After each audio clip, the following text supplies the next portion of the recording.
کابل ته د پاکستان پلاوي راتګ طالبانو پاکستان ته شرط ایښی. جزئیات هم دلته وګورئ او چینل سبسکرایب کړئ. د طالبانو د بهرنیو چارو وزیر امیر خان متقي د افغانستان لپاره پاکستاني پلاوي ته وویل چې په پاکستان کې د افغان کډوالو نیونې ودروي او د لارې له بندولو لاس واخلي.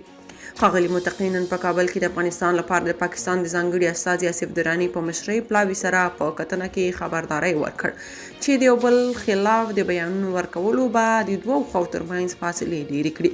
د پاکستان د بهرنیو چارو وزیر نن په یو مرکه کې بیا ویلي چې د طالبانو د حکومت د بهرنیو چارو وزارت له خبرپاڼې سره سم ښاغلي متقي له پاکستاني پلاوي سره په کتنه کې په امنیتي مسایلو سربیره په پاکستان کې د افغان مهاجرینو د نیونو د چمن سپین بولدک په لارو کې له مسافرو سره د چلند د سبزیجاتو میوو د صادراتو په برخه کې د تسهیلاتو د رامنځته کولو او په کراچۍ کې د افغان سوداګرو د ترانزیتي اموالو په اړه مفصلې خبرې وکړې.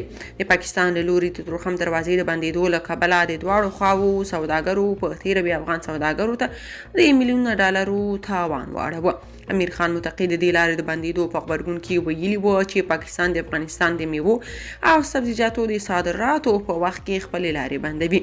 دې ته ورته شکایت د افغانستان د تیر حکومت چارواکو کاوه.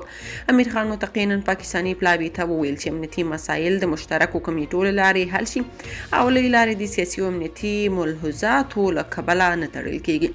طالب چارواکو پاکستاني پلاوي ته ویلي چې داسې نه کیږي چې تاسو دروازې وتړئ او خپل هیواد کې د افغانانو نیولو ته دوام ورکړئ، خو موږ ستاسو لپاره د ټي ټي پي پر ضد اقدام وکړو. متقي زیاته کړې که دوستي کوئ نو په اصولو باید ولاړ او دوه اړخیزه وي. پاکستان په وروستیو ورځو کې د چترال د پیښې په خاطر په تورخم کې لومړی پر افغان پولیساتو ډزې وکړې او بیا یې د 10 ورځو لپاره تورخم بند کړ. که تاسو په دې اړه څه نظر لرئ په کومنټ کې شریک او چینل سبسکرایب کړئ.